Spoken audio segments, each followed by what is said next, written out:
When I Fall by Scarlet Emerald 32. Chapter 21. What the hell is that? Sasha slowed the car to a stop. There were cars strewn across the highway, blocking their path. Somebody's trying to block the road. It's gotta be them.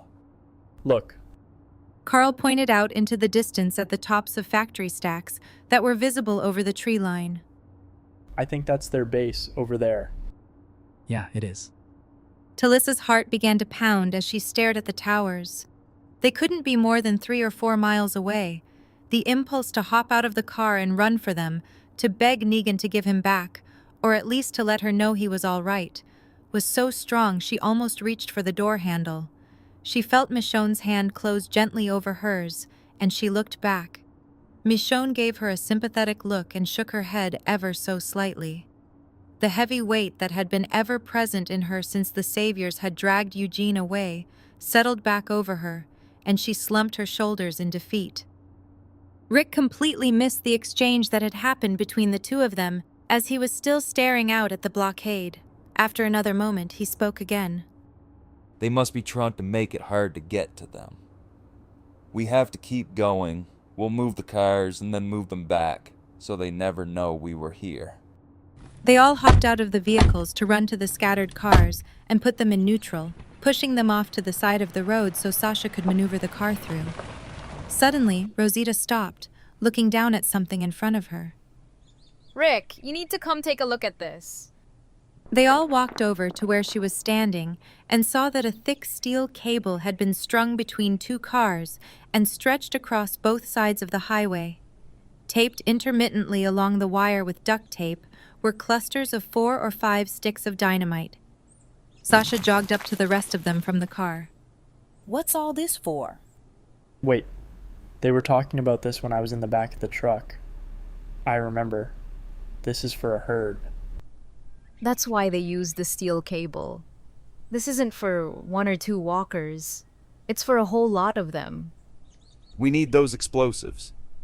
Yeah, but first we have to figure out how to disarm it. Rosita walked over to the grass median between the lanes and knelt down by a small black box. She carefully lifted the lid and found several blocks of C4 rigged with wires. Oh, no thank you. Tara took several nervous steps back.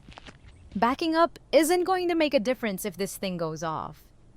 Suddenly, the radio on Jesus' belt crackled to life, and they all looked down at it quickly as Negan's voice floated out of it. We got ourselves a red situation. I need a search party. See if old Daryl ran home like the dumb animal that he is. On it. Be there in time for lunch. We'll turn that sleepy little burrow upside down. Simon replied, and Michonne looked quickly up at Rick, her eyes full of fear. We gotta go. We gotta get there before them.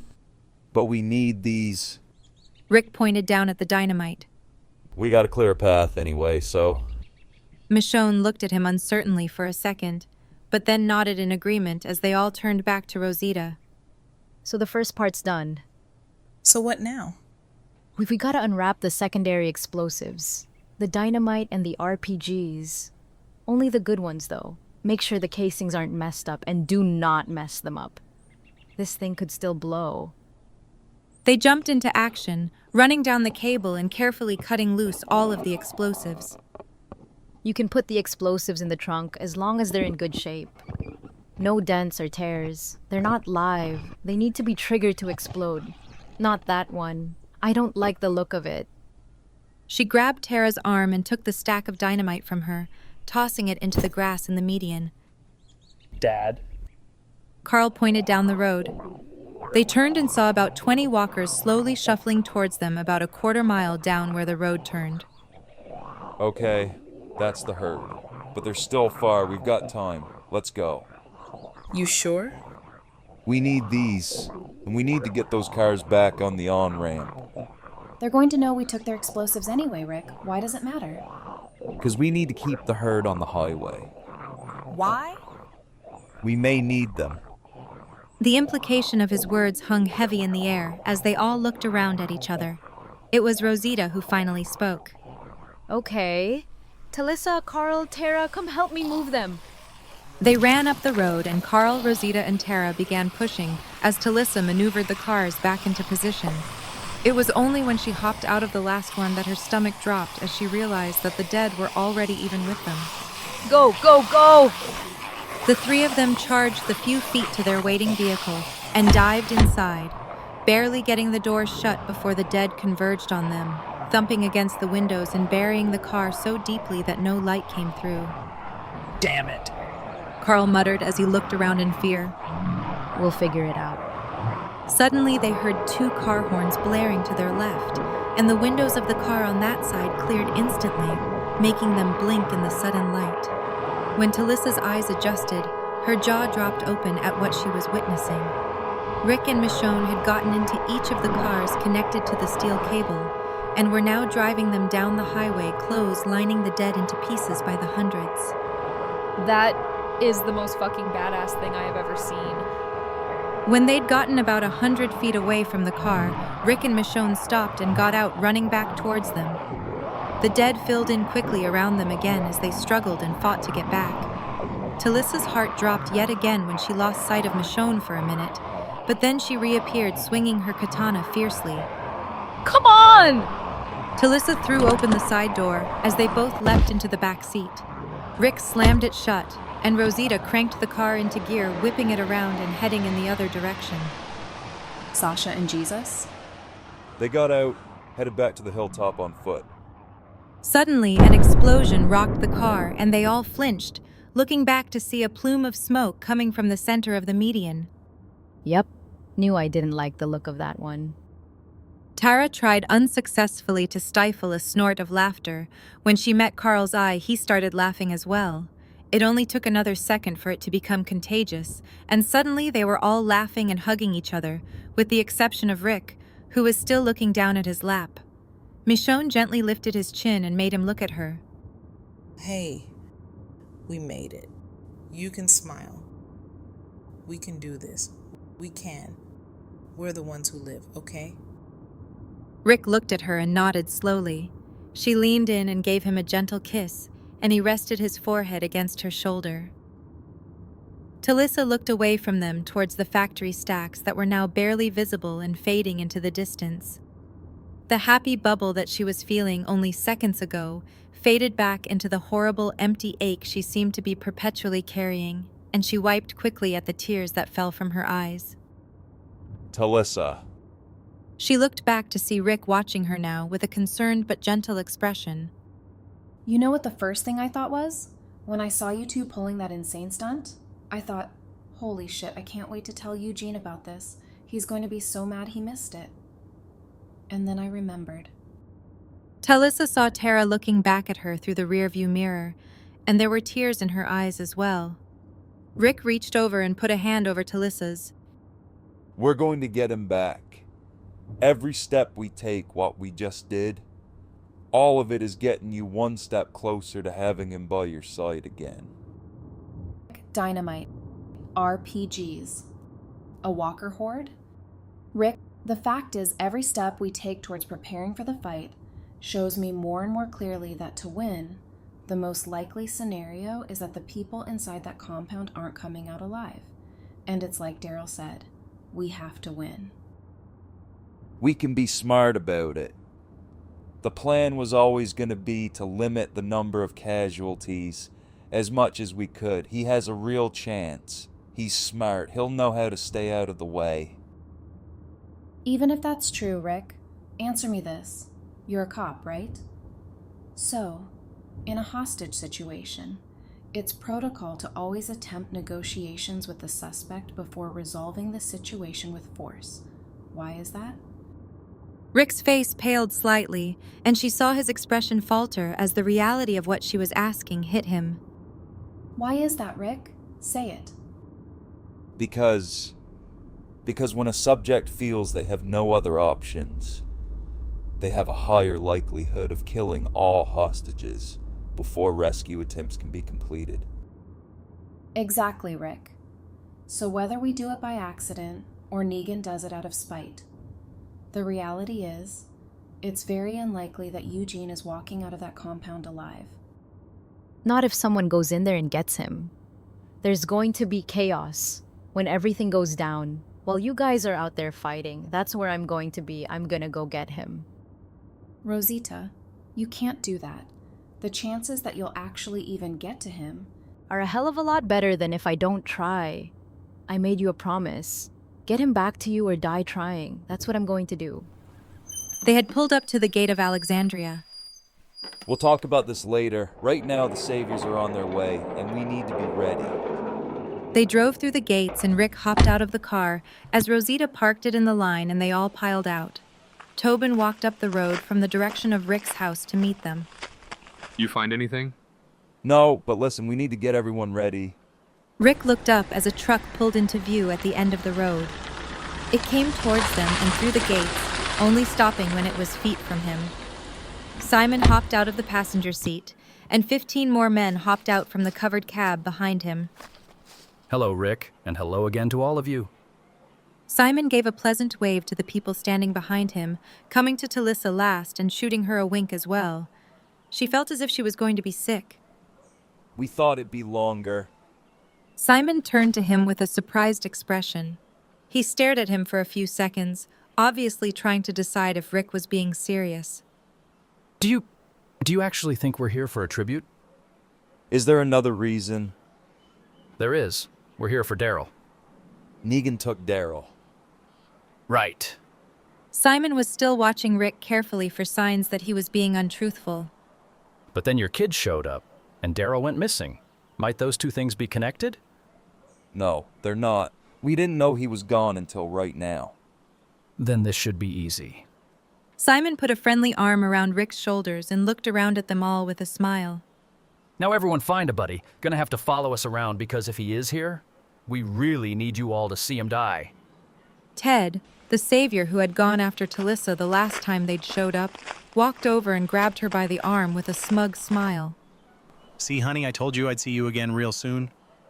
Talissa felt numb as she watched for the second time in less than 2 weeks as the saviors ransacked their homes, smashing and destroying things as they went.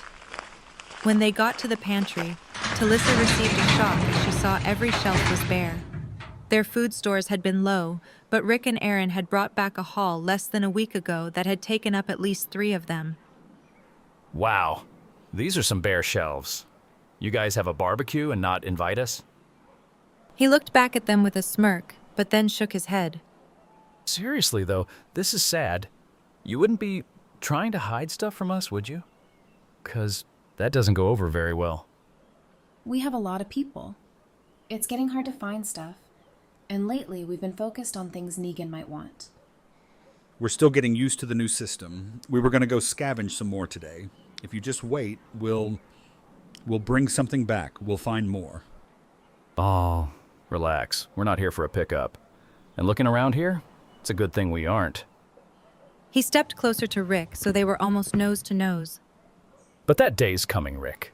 So, you best do what you need to do. Dig deep. Go that extra mile. Take some risks. The muscle ticked in Rick's jaw as he answered. We will. Well, we appreciate that. All right, boys, let's pack it up. The saviors walked them all back out to the front gates, and they all climbed back into their truck. My apologies for leaving the place a mess. But we've got a litany of other shit to do. Oh, and Rick? Simon leaned out of the window and looked down at him. If Daryl does show up here, 2 days from now, 2 months from now, hell, 2 years from now, there's no statute of limitations on this. He shook his head and sighed. You know, it's a shame this happened. Old Daryl escaping made us realize just how easy we've been taking it on our prisoners. He looked directly at Talissa now. Negan's making sure we rectify that issue. You folks have a nice day now. Talissa felt her legs begin to shake again as the truck pulled out. As soon as they were through the gates, Rick spun around and grabbed her by the shoulders to steady her. He said it to hurt you. Doesn't mean it's true. Eugene is an asset. Negan knows that. It's his mind that Negan wants to use. If he hurts him or deprives him, he loses his usefulness. Talissa closed her eyes and took a deep, steadying breath. She nodded slowly as she opened her eyes and looked up into Rick's concerned face. I'm okay. You sure? She nodded again, and he gave her shoulder one more reassuring squeeze before turning back to Aaron, who had just shut the gate. What happened to the pantry? We don't know, and we need to talk about Gabriel. What about him? He was on watch last night while you were all out scavenging. I was supposed to take over for him in the morning, but he wasn't at his post. Pantry was cleared out and a car was gone. No one's seen him since. Eric added, and Rosita cursed loudly. That son of a bitch! He stole our shit and ran! Yeah, that's what it looks like. Well, I don't want to believe it. That's not Gabriel. He wouldn't do that to us. I thought he'd changed too, but it can't be anything else. Yes, it can. I'm gonna go check his place. They all walked over to the church and through to Gabriel's small apartment in the back. It was sparse, with only a bed and a desk. Lying in the middle of the floor was his Bible, open and face down. Rick knelt down and carefully picked it up. I still can't believe he would just take our stuff and go. That's not who he is. He saw Olivia and Spencer die right in front of him. I know. He found his courage, you know. I want to believe he held on to it. Rick held up the Bible and looked up at them. Why wouldn't he take this with him? Why would he leave it on the floor? There weren't tracks out there before, and we didn't find anything now. Maybe Daryl could have picked something up. But look, he left, and he didn't even leave a note. He obviously doesn't want to be found. Yes, he does. Rick held up the Bible. The word boat had been scribbled hurriedly on the last page. Talissa stuck her head through the door of Aaron and Eric's home, and Eric looked up from where he was sitting on their couch. Hey, you had dinner yet? Nope. Considering dinner is going to consist of me walking over and staring at our empty kitchen shelves, I was kind of putting it off. Well, you're in luck. I may have been able to tuck away a few goodies from our scavenging mission. She walked in and pulled a small pack of beef jerky, 2 apples, and 2 of the rolls they'd gotten at the Kingdom. She sat down on the couch next to him and opened the pack of beef jerky, holding it out for him to take a piece. We gonna keep pretending that you got all this stuff from scavenging and not from the group you met with to try to recruit in your war against the Saviors? Talissa looked up at him in surprise, and Eric gave her a slight eye roll. Honey, how have you not learned by now? If you tell my husband, I'm going to know. Yeah, that's fair. I take it from your tone that you don't agree with the plan. I don't know.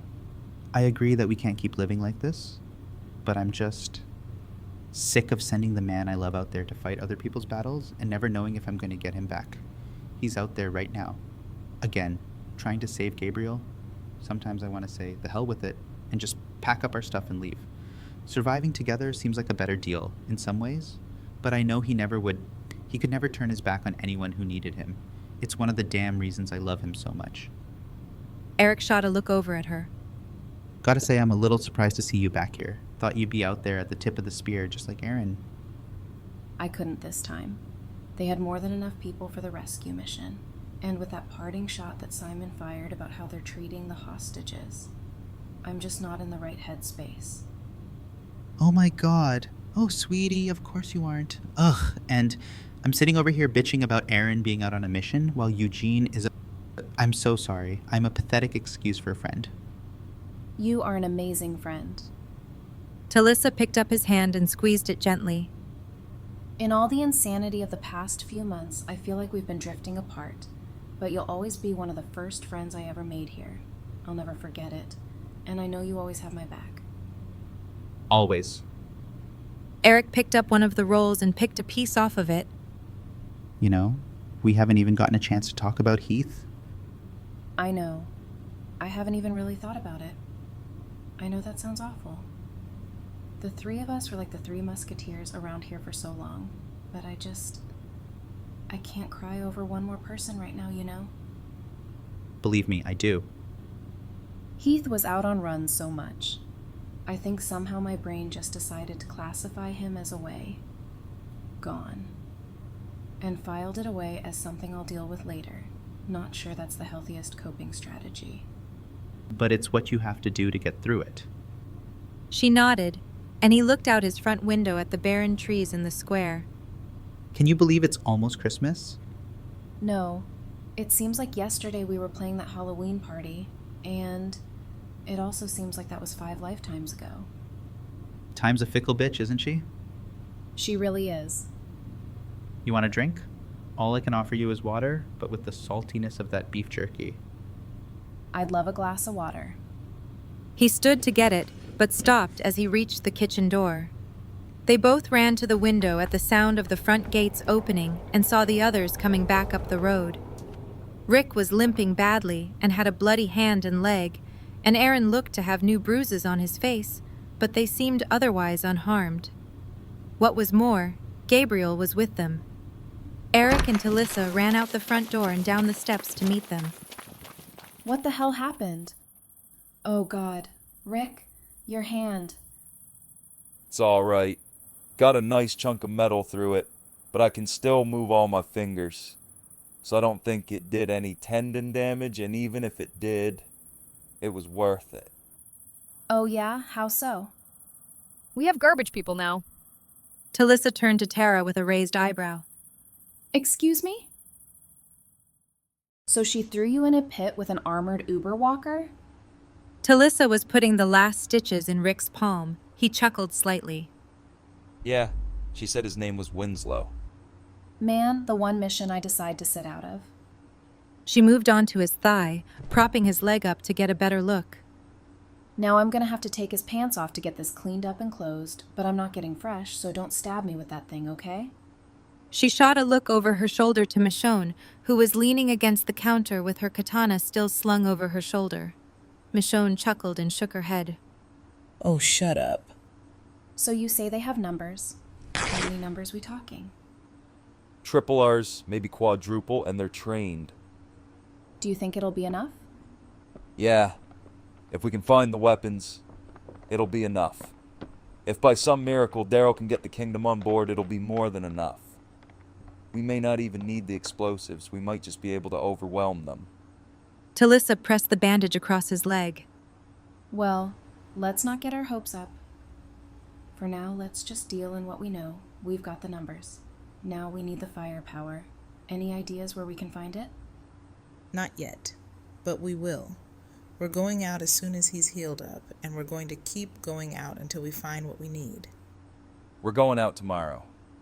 Michonne gave him a pointed look. Obviously, we have a few things to discuss regarding our plans. Talissa smiled appreciatively, and Rick reached up and put a hand on her arm. The people were the hard part. We know the guns are out there. It's just a matter of finding them. We can do this, Talissa. She covered his hand with her own and smiled. I know you can, Rick. I always did. I was just waiting for you to know it too. I'm sorry that it took me so long, that I let them take. That wasn't on you. You did what you thought was right for us. I don't blame you. Now that I've gotten a little perspective, as much as I'm still angry at Rosita for what she did, I also see that it was probably always going to go down that way. She didn't force Eugene to make that bullet. She appealed to him as a friend. A friend to her and Abraham, and he made the choice for himself. I can't fault him for it. It was brave. And it was even braver to step up and take responsibility. He was being the man I always knew he could be. I just don't want him to end up dying for it. I'm tired of death being the price you get for doing the right thing in this world. Rick looked at her for a long moment, and then he stood and wrapped his arms around her shoulders, hugging her tightly. That's what we're fighting for. We're fighting for that to change. Okay, Missy, we have 2 options for you today. Talissa turned back to where Judith was sitting in her high chair. As a gourmet chef, I assure you my culinary fare is always of the highest caliber. So we have a rare and beautiful banana with the highest quality peanut butter for dipping, or the world's finest applesauce, to be combined with our very own handmade gourmet granola. Nana. Judith clapped her hands and reached out for it. A fine choice, my young friend. Talissa peeled it and broke it into chunks, putting it on the high chair tray along with a dollop of peanut butter. You're really good with her. Talissa looked up to see Tara leaning against the doorframe of the kitchen. Thanks.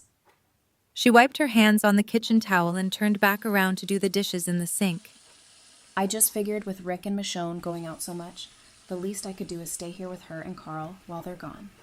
Carl does a great job with her, but he's still a kid, and he should get to act like one sometimes, you know? Tara nodded in agreement. Besides, I'm not really loving staying at my own place right now. Too many memories. So being here taking care of this little nugget. She winked at Judith, who smiled back, her face covered in peanut butter. Helps take my mind off of things. You ever think about having one? Tara sat down next to Judith and tapped her on the nose to make her giggle again. JP and I talked about it back in the day. We both liked the idea of the 5-year plan, but we had gotten to the end of it right before everything went down. The 5-year plan? Talissa finished the dishes and took a seat at the island across from her. Yeah. It's the idea that when people get married, they should wait at least 5 years before they start a family. Gives them some time to get into a rhythm as a married couple and establish themselves financially, relationally, and practically in their lives before bringing other messy, chaotic little humans into the picture. Oh, yeah, that actually makes a lot of sense. But like I said, we'd reached that 5-year mark and were discussing the pros and cons of starting to try for a baby, but then the world went to shit. And the idea of bringing more kids into this world never seemed right again. Yeah, for the most part. For the most part? Tara raised an eyebrow, and Talissa felt the all-too-familiar bittersweet ache in her chest again. There was a moment, a few weeks ago, just before everything went down with Maggie, where I thought about it again. Just in the abstract, of course, and just for a few seconds. But I imagined a future where it could be possible. Hang on. You imagined it again a few weeks ago, but that means you were imagining having a kid with, With Eugene, yeah. He and I were talking about the idea of building our own place together, once everything calmed down, and when I imagined it, I imagined us having a son, running around causing mischief. Like I said, it was a totally hypothetical scenario. We've never even come close to discussing something like that. I don't even know how Eugene feels about the idea of kids, but yeah, I imagined what it might look like. wow, Eugene as a dad. Tara got quiet, obviously imagining it herself. After a few seconds, she gave a snort of laughter, and Talissa raised a questioning eyebrow. Sorry, it's just... all I can picture is a kid about Judith's age, complete with a mullet, saying something along the lines of, "Mother, I apologize for the inconvenience, but I don't believe this banana is sufficient for my dietary needs." Talissa burst out laughing as she too pictured the scenario, and Tara joined her. Judith, seeing both of their delight, clapped her hands and began laughing too. After another minute, Talissa wiped her eyes and sighed. Ugh, thanks, Tara. I needed that. I think that's the first time I've thought about him in over a week that it hasn't hurt. Happy to help? They heard the clang of the gates opening and closing, and Talissa looked up hopefully. It's not them. It's Rosita. She told me about a half hour ago she was going out by herself. Seriously? I was supposed to take her stitches out once I got Judith down for her nap. Yeah, she already did that herself. Talissa made a frustrated noise as she grabbed a washcloth to wipe down Judith and her high chair. What the hell is she thinking? She's not doing anyone any favors by going off on her own. Even if by some miracle she happened to find a secret cache with every gun we could possibly need, it's not like she could get them back here herself. The more likely scenario is that she's going to get herself killed. Yeah, I don't think she really cares about that. I know she doesn't, and that's the problem. She's acting like if she dies, it's somehow going to make everything okay again, when in fact the only thing it's going to do is make everything worse. Believe me, I've been saying all of that and more to her for days. She doesn't want to hear it. Talissa sighed heavily and picked Judith up out of her high chair, balancing her on her hip. Your tia Rosita is being very frustrating, you know that? The little girl giggled again, and then tucked her head onto Talissa's shoulder. I better take her up and put her down for a nap. I got her. Carl had just walked through the front door and reached his arms out for his sister. You sure? I'm good to take her up if you want to get something to eat or anything. Now I'm beat. I've been on shift since 6 this morning. I just want to crash. I'll take her up and get her down before I pass out too. Sounds good. She transferred Judith into his arms. She watched them go up the stairs and then looked back at Tara. She noticed that she looked conflicted, as if she was thinking about something that was upsetting her. You good? Tara jumped slightly as she met her eye. What? Oh yeah, I'm fine. She shifted uncomfortably. Look, if I tell you something, or ask you something, I guess, like, can we do that whole doctor-patient, you have to keep it a secret thing? Talissa sat back down beside her. Sure, if you want. But you should know that doesn't apply if I feel what you tell me could put you or others in immediate danger. How about if telling could take someone out of it? What do you mean? Tara sighed and pressed her palms against her eyes. Okay, look, I have to tell somebody, it's eating me up and I can't deal with it anymore. And I don't know if you're the right person to tell because obviously you have a seriously vested interest in what's about to go down. But the reality is, you're the person I trust most when it comes to something like this, and I need some advice. Okay, so hypothetically, if I had happened to meet another group when I was out with Heath after we got separated, but they were very secretive, the Saviors had killed a lot of their people, so they went into hiding, and they only let me go because I promised I'd never tell anyone about them, but I know they have the guns we need. What do you think I should do? Talissa sat back heavily in her chair and ran a hand through her hair, sighing deeply. Wow, that's... shit, Tara, that's a lot. Yeah, no kidding. So they're hidden because of the Saviors? Yeah, a few years ago, the Saviors killed all of their men and boys, every single one. It's just women out there. Women and girls, and the only thing they care about is making sure no one ever finds them again. Damn, that's heavy. But they have the guns we need? Oh yeah, they have an arsenal. But if I tell Rick, we both know what he's going to do. He's going to make me take him there, and he's not leaving without them.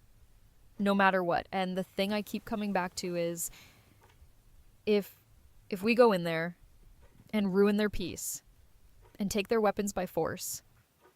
How are we any better than the Saviors? Exactly.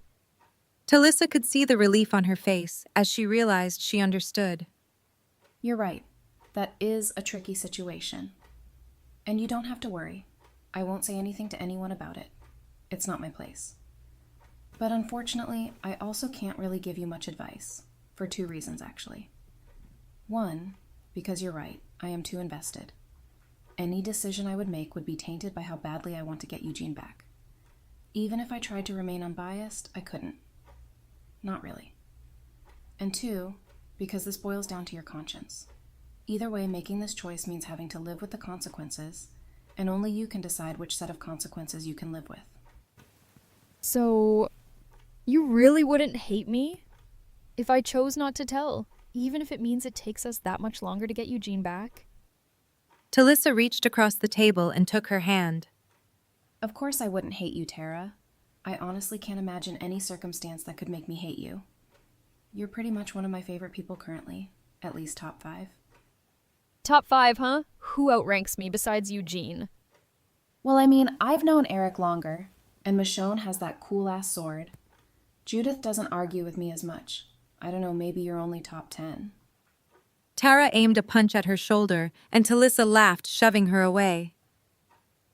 A few hours later, the gate opened again, and Talissa looked out the kitchen window to see the truck Rick and Michonne had taken pulling in. She smiled down at Judith, who was on her hip again. You want to go see your daddy? She walked out the front door, down the steps, and across the road to where Rick was getting out of the truck. He smiled at his daughter and reached his hands out to take her from Talissa. Hey there, sweetie. I missed you. You guys find anything good? Michonne grinned. Why don't you come have a look? She walked to the back of the truck, throwing open the sliding door. Talissa's mouth dropped open as she saw the piles and piles of assault rifles, machine guns, semi-automatics, and handguns filling the bed. Where did you... Found an army outpost that had been overrun. Almost didn't make it out, but we got it done. He looked over at Michonne, who smiled back warmly. Got a bunch of MREs too. How do you feel about Chili Mac? Sheesh, you guys are really playing Santa Claus this year, huh? They both laughed. Will they be enough? It's enough to fulfill our deal with the garbage people, but we need more to be ready to fight. We're going to take these back to Jadis tomorrow and see where we go from there. Well, count me in on that one. I missed meeting them the first time. There's no way I'm missing out again. So when you said garbage people, you really meant garbage people. Talissa looked around at the 40-foot walls of debris on either side of them. We told you they lived in the dump. What'd you expect? Not this. Gotta admit, it's kinda genius, though. No one would think to look for you in a place like this. Yeah, that's because nobody decent would be able to stand living in a place like this. They followed behind the truck Rick was driving slowly through narrow pathways until they reached a large open area. People seemed to materialize from thin air all around them, at least 50 of them. They surrounded them, blocking their exit, but simply stood as if waiting expectantly. Rick hopped out of the truck and walked to the back doors. Rick Grimes. A woman walked from between the crowd of people. She was tall and skinny, with sharp features and large eyes. Her extreme haircut, long trench coat, and combat boots reminded Talissa of the indie punk artists she used to see performing from time to time in D.C., back in the day. She walked calmly but purposefully up to Rick. She was so tall that Talissa guessed there was barely an inch of difference in their heights. She realized this must be Jadis, the leader he'd told her about. Bring guns? Rick nodded and opened the doors to reveal the stash they had collected. Jadis looked down at them and then back at him. All operational? To the best of my knowledge, may need cleaning. We found supplies. Expect us to? Said the woman standing to the right of Jadis, giving Rick an incredulous look. We cleaned some, we oiled some. You can do the rest. We do this together. Yes, but operational? You're welcome to try them out. Fire a few if you like. How many? 64. We made an inventory.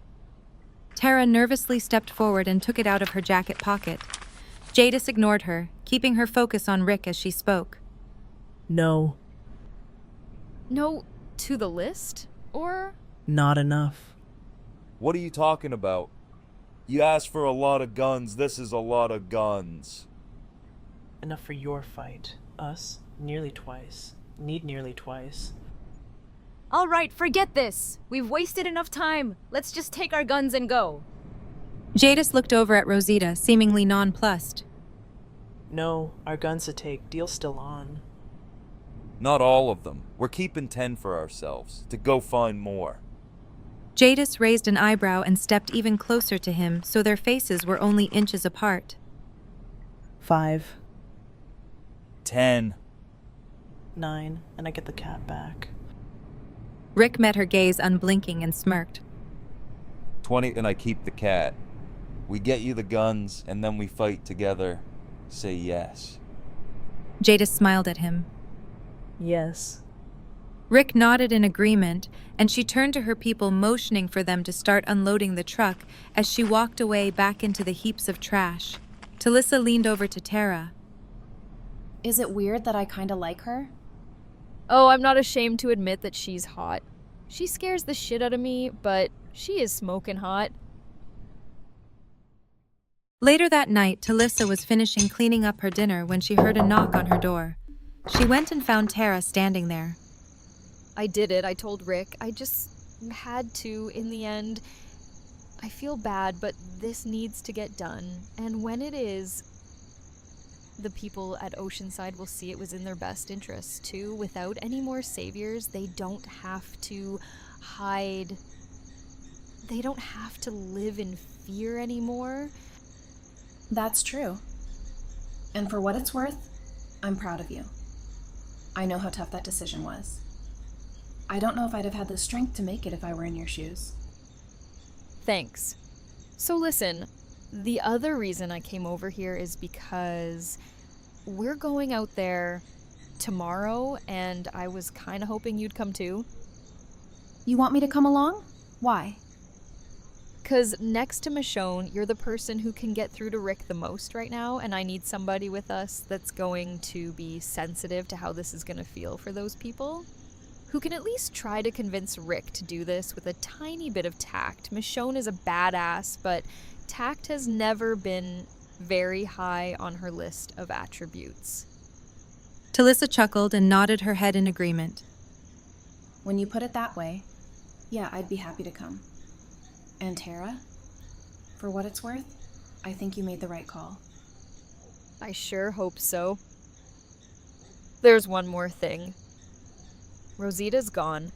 She packed a bag and took one of the assault rifles with her. I don't think she's coming back this time.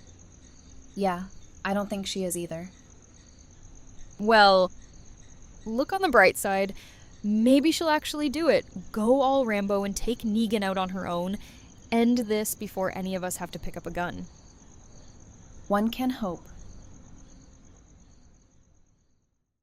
When I Fall is a work of fiction based on AMC's The Walking Dead. Any characters not created by the author are the property of said company.